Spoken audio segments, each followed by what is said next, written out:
Bonjour and welcome into The Cave. My guest today is the vocalist of a Scottish band that mixes catchy choruses with deep lyrics that get you right in the feels. They released earlier this year their EP In Conversation with Myself, but I'm not stopping here and just released a new song, Forget, on September the 12th. Ian Mann from Newshapes is here with me today. Hi Ian. Hi, how you doing? As you said, I'm the vocalist of Newshapes. We just put out a song, and previously this year we put out an EP that kind of took us through the UK for the first time, and I'm really excited to chat to you about kind of the lyrics and what some of them might mean. Thank you, Ian. Yeah, that was my first question because you released In Conversation with Myself in April this year. Mm-hmm. And how has it been going since then? It's been good. I think the first single came out, it was The Rain. It came out maybe a year ago now. The singles were kind of last year, but the full record was in April, and it went really well. We took it on the road, just a short kind of UK tour. We played our largest headline show in Glasgow and sold it out. We then played Manchester for the first time. We went back to Birmingham, and then we played London in our biggest show and sold that out as well. I think I've said this before to people, but I think this is the first time we've kind of started to feel a bit more like a real band. Like real imposter syndrome, but we're feeling like a real band sometimes now. It's nice. Yeah, it's very nice from what I see, like the comments on your Instagram, on YouTube. Like the feedback from the people is great, and that's totally it's really sweet. Talking about this, the first song that you wanted to talk about is Sick of Breathing. Can you first let me know why you chose this one? So I guess so for anybody who hasn't listened to the record, it's 4 songs. You said we kind of lean heavier guitars, big drums, big screaming. Sick of Breathing is a pop song. It's like right down the middle. It's a real poppy, catchy, dancey track. We tried doing something similar to that earlier, like in our earlier music, but we always kind of stayed a bit really close to kind of the rock and hardcore. But Sick of Breathing was just let's just do a pop song. But it didn't quite work. I couldn't quite get lyrics for it at all. So when we came to writing this record and whatever, I was just kind of like annoyed and angry at kind of having nothing to write. The lyrics for this are completely contrast the track. The song is really poppy, jumpy. It's got a massive kind of like 1975-esque guitar solo in the middle. But the lyrics, they're super down. They're super not like to the point that it's almost funny how much they contrast, but they're just kind of like melancholic and like a bit depressive. Yeah. So I don't know. It's really kind of an interesting one from the record. Whereas I think the music of the other ones really fits the lyrics they're going for. I think this one was an interesting choice because it's the absolute opposite. This actually made me think a bit of do you know the band Turnover and the album Peripheral Vision? So this is kind of the same contrast that it made me think about, and I love it. And I think you kind of talk about it in the lyrics. So everything I'm going to talk about is how I interpret it. So of course, stop me if you're like, no, this is absolutely not wrong. what I meant. You're never wrong. That's how you interpret it. But for example, you say the line, tonight's a movie and it's begging me to feel sad. It's hard to cry because I love when it gets bad. And that's a bit of the contrast that we can hear also in those lyrics. The main thing about this song was I didn't have anything to write about. And I was just like, I couldn't write any music. I'm a guitar player, like first, that's how I learned music. I learned guitar. So I had loads of like instrumentals, lots of guitar, bass, drums, big things. But I didn't have any words, and I was like, I don't know what to talk about. And somebody was just like, why don't you talk about how you have nothing to talk about, kind of. And that one was like, okay. And it kind of morphed away from that as it went on. It kind of morphed away from, kind of having nothing in here to talk about. And that line is, aside from the kind of way it adds to the overall meaning of the song, it's almost like quite a tongue-in-cheek take on like TikTok rock. Well, it's got those kind of like modern references and all these kind of like modern slang and stuff. So I kind of, as much as it adds to the song, I think that one's kind of just fun. I think that's a fun lyric to throw in there, and as you said, it's kind of an A-B that kind of clashes. So when you started writing it, that was really your mindset of, in French we say like the blank page. Yeah. I don't know if it's translated in English too, but that's also... Yeah, you start from scratch would be similar, like you have nothing, having a blank page. That's almost exactly it. Like I think I had the instrumentals for The Rain and Deadweight as well. But this one kind of came from like I didn't have the music for this and then I put the words to it. This was like, okay, I'm going to write about how like, I guess it's how I'm trying to translate not having anything to write about and kind of personify that, if that makes sense. While it is based on the experience of me having nothing to write about, that's not what the song's about. I've like tried to personify that and humanize that feeling into kind of more of what the song's about. Do you mean like feeling a bit, a bit numb when you pretty don't know exactly much. how That's you kind feel? of that's kind of exactly it. I'm sitting like in front of this exact setup right now. Again with lots of instrumental tracks, just not knowing what to talk about. The first record was really sad, really kind of like sad album, and the songs after that were quite sad. So this time round, I was feeling frustrated because I couldn't do that. So the whole concept behind that record is to channel this frustration, and this one was the first one I wrote lyrics for that I was like, okay, I'm just mad. Like that's what it is. I'm just mad, and I've got like, but not like mad to the point I'm angry, like you said, like numb. I'm frustrated, and that's the only thing that's there. It's just blank. So is this, if I understood correctly, that's the first song you write? The first song for this EP? Lyrics, at least. I maybe had guitars lyrics, and stuff for other ones, but the first one that had lyrics that kind of cemented what the other three were going to be. Okay, like, is there a storyline between the four, or? Not like a strict storyline. It's track 3 on the record because we kind of wanted to, kind of have the 2 rock ones up front to kind of show the sound kind of changed a little bit. Just kind of show what that's about. But then this third track was, it was just really honest, I think. And like I said, as much as I've kind of personified it, made it tongue in cheek, tried to like weave it into its own story, so it's not, just me saying I am sad, I have nothing to say. And I think it really kind of solidifies itself as like just being its own thing in the catalogue. I don't think it doesn't sound like anything else we have. Yeah. And I think that's why I like it so much. Yeah, it's very nice. Usually when you want to start a new song, where do you start from? Like I said, I play guitar. I'm a guitarist first. I work with, I've got a real ear for like melody. That's what I like. I like chords. I like melodies. I like stacking. Vocals come like pretty last minute, and lyrics come last minute for me sometimes. I don't know if there was a time when I used to write a lot of lyrics, and then just kind of use them with a song.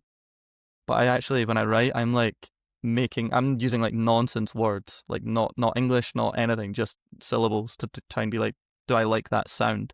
And now after Sick of Breathing, I've kind of come back like, okay, well, you can keep that writing idea, but let's see what you're feeling, what you're thinking about. It doesn't have to be me. Do I want to just write a story now? Do I want to just like talk about, just make something up? Not every song has to be really personal. It can be, well, that's something I want to talk about kind of thing. So that I'm able to kind of meld those two together a bit more, probably because of this song. So we talked about the line "Tonight's a movie and it's making me to feel sad." Is there any other line for you in that song that really captures the essence of this song? I think my favourite line to sing live is almost the line immediately after that. All I'm looking for tonight is another round of applause into the big clap. But I think that kind of just talks to what the whole record's about. It's called A Conversation with Myself, and it's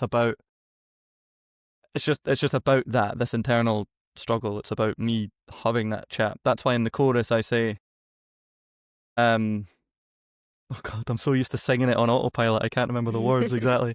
Another second chance, give me another second glance. That's kind of like the rhyme.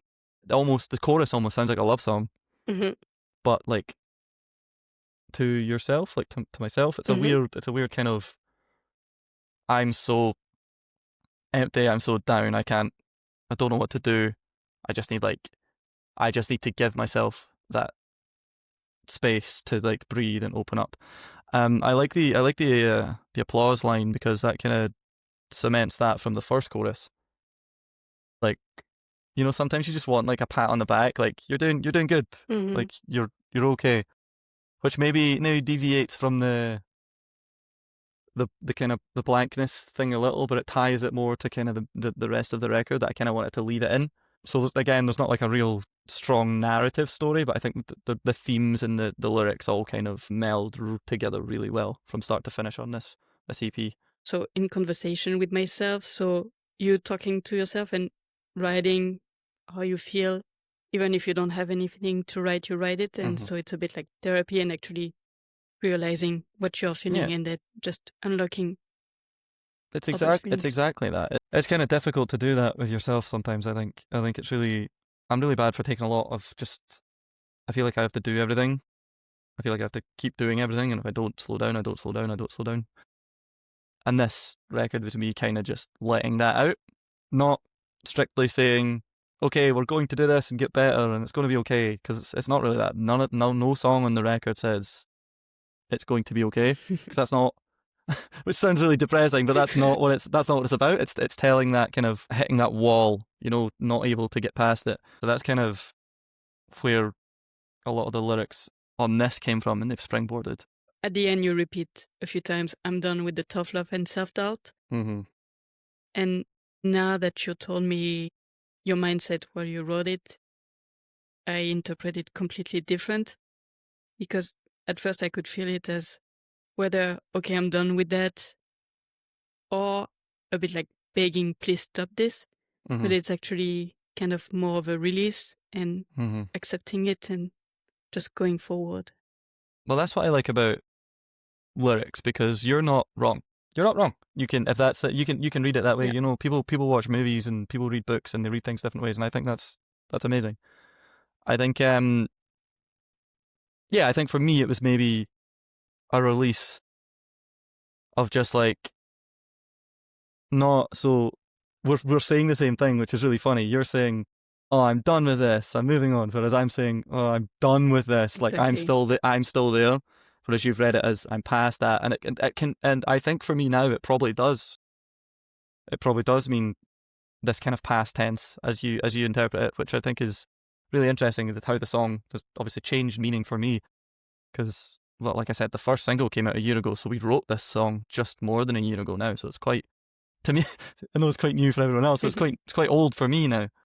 So I think it's nice that it's been able to go through that journey for me as well, and also that you yourself have got your own interpretation of what it means. Yeah.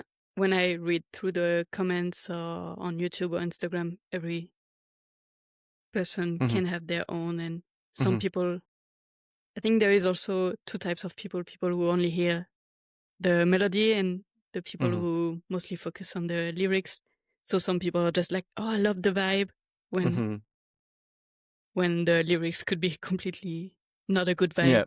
Yeah, I think we get that a lot. We get that a lot on some of the rockier songs, some of the heavier songs. People are just in it for the riffs and the stuff, which is cool. That's like I said, I play guitar, I do that first. The riffs and the songwriting is like important, but I think it's also important to have something to say, even if it's just you being honest. A lot of some amazing bands can tell, and vocalists and songwriters can tell amazing stories, and some of the most amazing kind of like bigger thought. Plus, one of my favorite albums of all time is The Black Parade by My Chemical Romance, and that's start to finish. It's a book. It's like a book of poems and stories. I'm not quite there yet. I'm maybe just not confident in my ability to do that. It's something I'd like to tackle, something much bigger and something more deliberate like that. But I think it's important to like read what somebody's actually saying. I don't think they would be singing if they didn't have something to actually say. I think it's important that like if there's lyrics to it, they clearly mean something, even if it's just to the listener. Yeah, no, I get it, and it's like every form of art, everything is subjective. Some people just like how it looks. Some people want to see a meaning of it. But for music, and I think especially in this type of genres, people really like to relate or to understand the mindset of the band.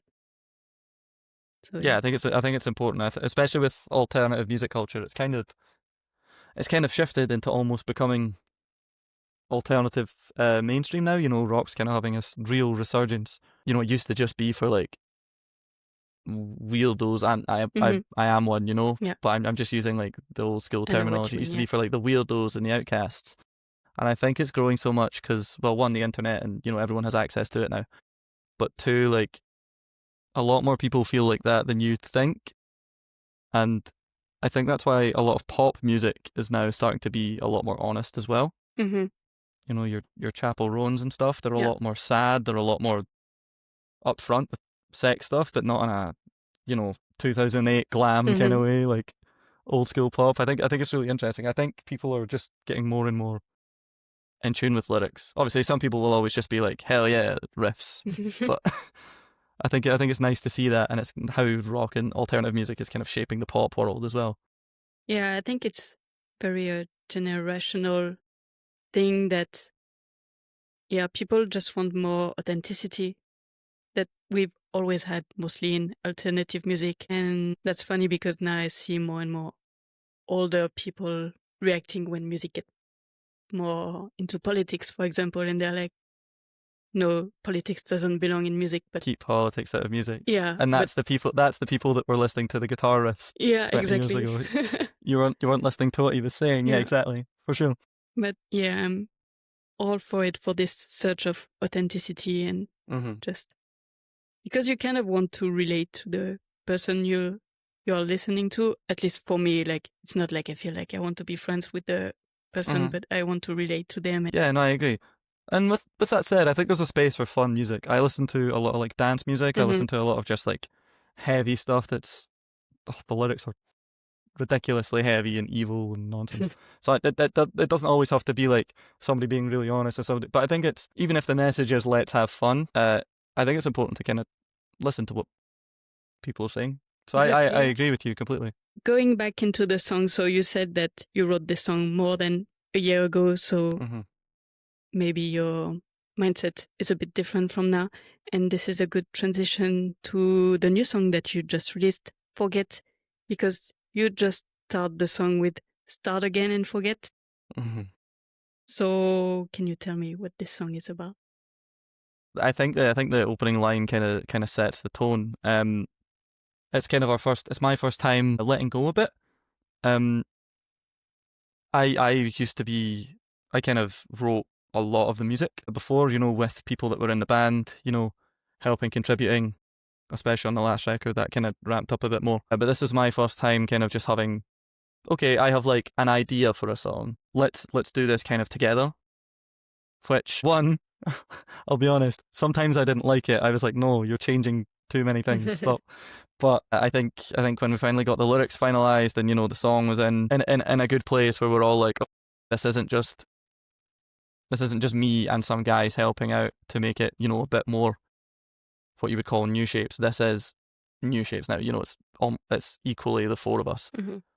It's, I think, even musically, it's a bit of a sidestep. It's not, we're not going away and doing something totally different. We thought, when we do this kind of let's get everyone involved thing, let's really, really nail down what our next sound is going to be. And it kind of naturally unfolded into this. It ended up being very just down the middle, like, let's just do a rock song, And I think it's all about, I can't put it more succinctly than I did. Like, it's a new chapter, we're not exactly going to ignore everything we've done before. Why would we? We're going to keep it in the set list for a long time. It's all great stuff, but it's the next step, I think. This could be a new chapter for Newshapes, and what is going to be this chapter like? Yeah, kind of. Yeah, I think it's this next step. It's also kind of a next step for me. Like I said, the last record kind of came out of frustration and not being able to write. And once it was done and we chose kind of the 4 songs that were going to be on it and we recorded and wrote them, I've almost been like a machine just making music. Just making, maybe again, still not so much like as many lyrics as I should be because I just love making like music. But it's kind of, even personally for me, it's been like, okay, we are past that now. And I think that's kind of why when we spoke earlier, it kind of does marry with Sick of Breathing quite well. Because those last lyrics have kind of flipped in meaning, as we said. And I think it's, how do I word this? The intention is to draw a line in the sand under that frustration and that, and how difficult that record was to write lyrically for me. And just be like, okay, let's start again. Let's do it. Let's do it from scratch. Both for me and the band. It's kind of like it's kind of almost cringy how like many layers of it's okay, it's all new. We're trying to like throw in just with that single line. But is it more about forgetting or just being at peace that this happened, but now you're over it? It's definitely just saying like I think I've learned from that and to not put too much on my shoulders and to not like have to rely on me being the one doing everything. You know, I'm able to kind of ease off and let it back. But that's not as catchy as the word forget. So sometimes I'm like, let's make it sound like a song sometimes. Yeah, I get it. And can you walk me through a bit the process of the recordings? This is just a standalone single. This one isn't going to be part of anything bigger. There's more on the way that we're planning and doing things with. But this song is just kind of a almost similar to what we've done before with other tracks. It's just a okay, cool, kind of a full stop, but also the start. It's more like the start of the next sentence. So it's like a transition song between what you did and what's to come. I think so. It was a bit of an experiment.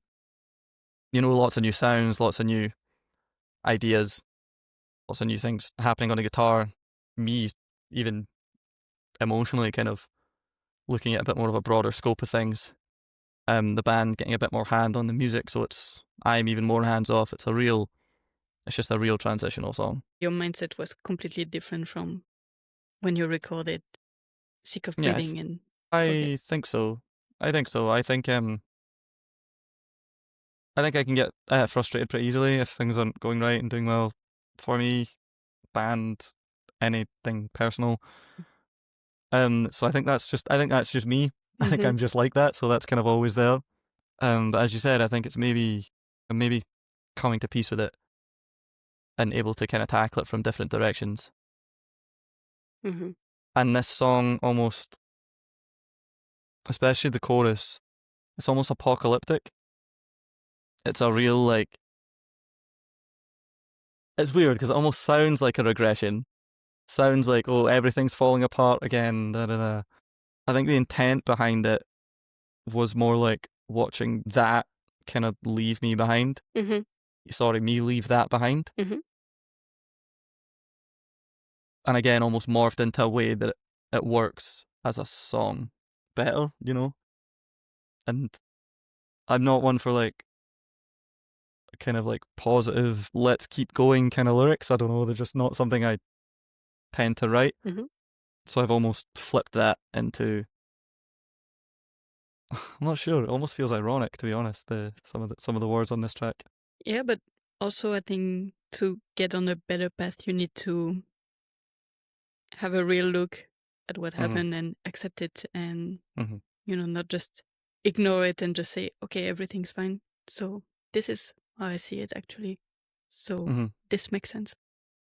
Yeah, it's a real epilogue for the EP, I think. It's not intended to be part of it, you know, it's, like I said, it's real in the middle. More of an interlude then, I guess. We're about to go and see what's next. We're about to go and tackle what's next. While still acknowledging. And from what you're saying, what I understand is like you're quite a perfectionist. Is it really mostly with you, like you're harsh on yourself, or it's for everything? I don't know if it's so much harsh in a way that like, I don't know, I'm not like taking anything out on myself or anything, but like, I think this is what I like about everyone in the band. We're now able to be quite honest with each other. And when we're recording, I can say, you can do better than that. I think I just hold myself to more of a standard because it's me. Same as the guys, you know, they definitely say, oh, I can play better than that, where I would maybe let them, you know, things like that. So when it comes to kind of, I've really been trying to get better as a singer. I'm quite happy with how I sing. I think, you know, I can hit the notes and I can sound cool, but, you know, some of my favourite singers, to bring it back, Gerard Way from My Chems, you know, a real obvious one. Some of your shouty guys, I really like Winston from Parkway Drive. Just guys with a lot of emotion in their voice. And when I listen to my voice, I hear it in some sections, but not on others. I'm like, oh, I like that. Or like, oh, that sounds like I'm just singing it quite flat and quite dull. So I've been trying to like put more me and more like maybe get across the emotion I'm feeling more. Mm-hmm. So I guess in like more aggressive bits, I could scream them, but that's not the emotion I'm feeling. I want to be angrier. So that's maybe how I'm dealing with my voice. And I think that's a weight I'm yet to take off my shoulders, I think, is my performance as a musician. Mm-hmm. And I think I did pretty well on the last record, but it's still kind of there.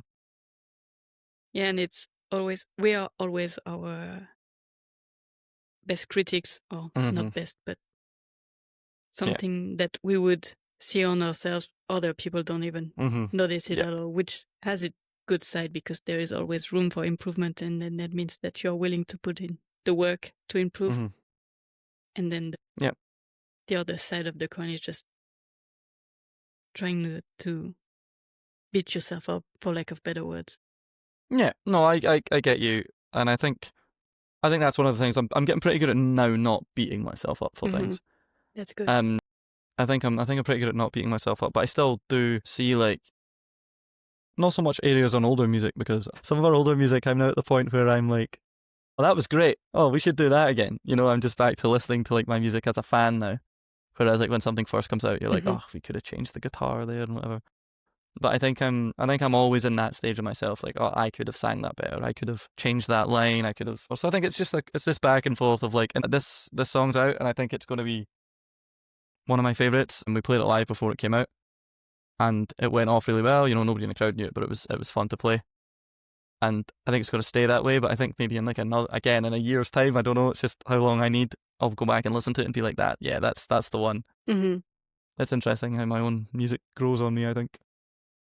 No, yeah, it's good. You're just being realistic and trying to improve yourself always. And I feel like the more we're getting, also the harder it can get, because I think more from the 90s, 2000s, the quality of it was not as important as it is now, if you know what I mean. Like, singers were not necessarily the best singer, especially live.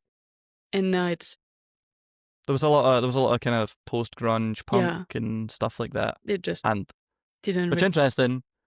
So much emotion behind that, though. Yeah. That's what I mean. But I think you're right. I think singers, it's mostly noticeable with guitars and drums. Like guitarists, if you're into like metal music, guitarists are some of the best they've ever been. Drummers are some of the best they've ever been. And I think subconsciously vocalists are starting to feel that pressure that you should probably be pretty good. Keep up. You should probably practice. You should probably not. You know, the drummers don't get to do it. My drummer doesn't get to go easy on himself, because we write really hard drum parts. So I think it's only fair that I'm like, okay, yeah, maybe I'll try and try and better myself too. This is also good because then when you get to shows, and like the example I have in mind. Have you ever seen Dayseeker live? Yeah, I've seen Dayseeker a couple of times. Yeah, and it was crazy. Like, he sang 2 notes, and I was like, and yeah, he's really well. And the whole band is just consistent as well. I think, yeah, the band's really tight. But I think Rory's thing is he's very consistent. You know, you can go and see a couple shows and he's well practiced. Yeah. He'll sound different because he'll sing different things slightly, but he will sound like him every night. And that's a thing that tour, as much as it was only 4 days, kind of put back in my mind. We've not been touring a lot. We've been doing a lot of one-off shows. And I think it's really easy to get lazy with that. I did for a couple of years, maybe at the start of the band, I was pretty lazy doing these one-off shows. Just like, I'll practice for like the week before and then I'll be fine. But I think, the consistency, and it's like going to work out. It's like exercising, because it's muscles, it's... Yeah, exactly. You have to train them, and you have to, keep the mindset right, keep everything. It's so difficult. Yeah, because at the same time you have to keep the authenticity, because if I had to choose, I think I would rather a band that is not perfectly on point, but very authentic and just having a good connection with the crowd, rather than a band that sounds exactly like the record, but you feel nothing. So it's a hard balance to get to, and I feel like as the years go by, it's getting harder and harder. Because bands are getting better and better at sounding like the record and being good. Like, it's... You're right. I think it's good, though. I think it's going to... Definitely, yeah. It's I think some genres can get to a point where like there's too many bands that sound like really similar. Mm-hmm. A lot of like electronic genres you can put on like a playlist. I think it's the playlist that's done this. You can put a playlist of house music or any kind of techno, and you'll get 100 different songs from 100 different artists, and it doesn't really matter because that's what you're listening to. I think some kind of really popular alternative music is kind of falling into that category now, Mm-hmm. and I think it's cool that we're getting some of your big hitters like Spirit Box and Sleep Token are the most notable ones now, I guess, that are in that scene, but they don't sound like anyone now. They're bringing in references from, they're pulling in Radiohead, they're pulling in all these other kind of like electronic acts as well, which is really interesting. Yeah, but at the same time, there are now the reference bands, like a lot of bands that I have in my Instagram recommendations, for example, are for fans of Sleep Token, Bad Omens, Bring Me the Horizon, for fans of Spirit Box when it's a female vocalist, because if you're a woman, you sound like Spirit Box. But yeah, I find that really interesting because sometimes, and this isn't a dig, it's a marketing technique we've tried years ago. You don't sound like that band. Yeah. That's the thing. You don't sound like them. It was a really popular marketing thing in like 2014, 15 to be like your new favorite band because we sound like our singer kind of sounds like Ollie Sykes, but like as you said earlier, it's authenticity and genuineness. That's why TikTok and Instagram Reels and a lot of solo acts are doing so well right now. Yeah. There's a lot of solo acts and people interacting with the phone directly, saying hello to my fans rather than lots of other stuff. And we're finding it hard to do that. We're it's a difficult thing to get used to, is to look at your phone and pretend it's a real person on the other side. Talking about that, what were your influences, or when you started the band, what were your references? When I was growing up, at least, the big ones were, I can't stop mentioning them: My Chemical Romance, Green Day, Blink-182. I was playing guitar first. I started singing for my band in high school because nobody else would sing. Literally nobody would sing, so I kind of had to make that up myself. I got really into kind of progressive metal, Tesseract. Prog guys that are into prog would probably say this is not real prog, but Tesseract and Periphery, and these kind of like metalcore adjacent bands. And then I think when Holding Absence started coming about in about 2017, I went to see a friend's band, and they were supporting them, and there was like nobody in the room. There was nobody in the room. This is my real claim to fame. There was like 5 people in that room. Crazy. And they put on one of the coolest shows I've ever seen. And I think that's maybe why, like, the vocalist thing, I feel like I have to always keep getting better, has like stuck with me. Because Lucas was doing things like 8 years ago that I wasn't seeing anyone put the effort into do, basically, Yeah, and then so I had like a metal band going at the time, and then when kind of Newshapes started, it was like, I guess it was like falling out of metal and getting more into, hardcore, emo. I actually went back to stuff I missed. When I was younger, I missed out on like a lot of Under Oath. I missed out on a lot of Seosin. I missed out on a lot of like Flyleaf is kind of one of my big ones now. And I was kind of going back to these bands that were like, there's almost nothing fancy about it, which I know totally contradicts everything I just said. But like, there's nothing, the guitars aren't shredding, the drums aren't totally ripping, but the songwriting's really good. They're focused on like how they deliver. If you're playing just like an A chord, like how are you playing that A chord, I guess is kind of how I felt about it. There was a lot more punk in it than what I was listening to, and it was just, so I think I wanted Newshapes to be that. And obviously Linkin Park are the greatest band in the world to me, so it was big keyboards and big choruses had to be the thing. When we did our first couple tracks, they were probably too Linkin Park. And then I kind of let the post-hardcore stuff back in as I was listening to it. We've tried different stuff over the discography, and now we've landed at this song, and it's quite funny because it's almost gone right back to being just like a Linkin Park level stadium track. I think it's huge. Yeah, I think it's real stompy. It's a real sing along. We've cut out the frills for this one because we kind of proved we can do that already. Mm-hmm. And I'm not here to say that we're not doing fast drums or anything else at all, but I think it was just important that we almost like Sick of Breathing because that's quite a, head boppy kind of song that doesn't show off too much. That like we could just write a good song, just a good chords, melody, drums, just a good song. And I think that was the intention behind Forget, for sure. And I guess it's more interesting for you as a band to show versatility and just have fun with different genres, different styles, and it's so much more fun. I think if you release a song and it like doesn't do too well, it's obviously much scarier with like an album. If a band wants to try something, but I think if you release a song and it doesn't do too well, it's the end of the world. I think you can be like, okay, well, fans aren't really into that. Instead of trying to like double down, I've seen a lot of bands over the years. You've probably seen it too, where they've tried to do a style change and it hasn't worked. But they stick to it. And I don't mean like, oh, go back to what you know, but I think there's something to be said for writing for your band, if that makes sense. So we're still early in our career, but I think by the end of maybe album 2, we'll have a sound, and I think it's how do you adapt and change that sound as you go, or you can just be one of the coolest songwriters in the world and just go and do like a jazz fusion record and everyone loves it because it's so cool. Like Peripheral Vision is that for that band. They all the early stuff is like fast pop punk, crazy stuff. But then if you have lightning in a bottle, I think you should capture it. But I think there's something to be said for knowing what your band is shooting for and making sure that you're not almost like shooting yourself in the foot by like dismissing your fans, I guess is the way to say it. We say you play the same album 3 times in a row, people are going to be like, oh, it's just the same album again. It's impossible. I don't think any band's ever perfected this. You're never going to have the same fans from album 1 to 2 and 3 to 4.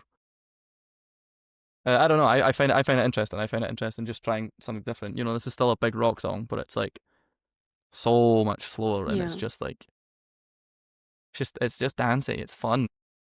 Yeah, and it's a hard balance to find because whether if you do the same thing, people will criticize you for it, and then if you change too much, or they went too soft, or whatever. So whatever, might as well have fun doing it. People who like it will stay, and in the end, I think it all goes back to the authenticity and being genuine. I think so too. I think because you can tell, not to name any bands, I think you can tell when they've maybe lost some fans and then tried to go back to a sound. And to me, I'm always like, yeah, it's not that's like not before. really, that's not like what you're. I can tell you're trying to like make money, and that's also cool. Like I said, that's also, it's a career for some people. If it's going to sell tons of records and you're going to do bigger, I'm just really into like a band that's going to stick to what they actually want to make and what they believe in. Those changes is what we can see with Newshapes in the future. And can you tell us a bit more about what people can expect from Newshapes in the future? So we've got this song out. We're going to be spending a bit of time with it, seeing how people like it. That's the plan. We're constantly in the studio this year. It's we've seemed a little quiet because we're kind of readjusting, and after tour we were like, let's just take a bit of time and make some music. And we're kind of coming to the end point of that now. We're a band, we make music. I can probably say that yes, songs are being made. It's probably not the end of the world. We're looking, hopefully it would be fun the plan is to maybe do a few shows before the end of the year. If not, we will definitely be doing shows at the start of next year, and hopefully more fun things to come before the end of this year as well. But I'm not allowed to talk about it. Very nice. Thank you very much, Ian. Thank you so much for having me. I had a great time. Me too. So for everyone listening, go listen to Newshapes and then the song Forget, and also their EP In Conversation with Myself. And meanwhile, you can also follow me on Instagram at Into the Cave Pod. And I will talk to you again next week with another guest. And meanwhile, be kind to yourself. Bye.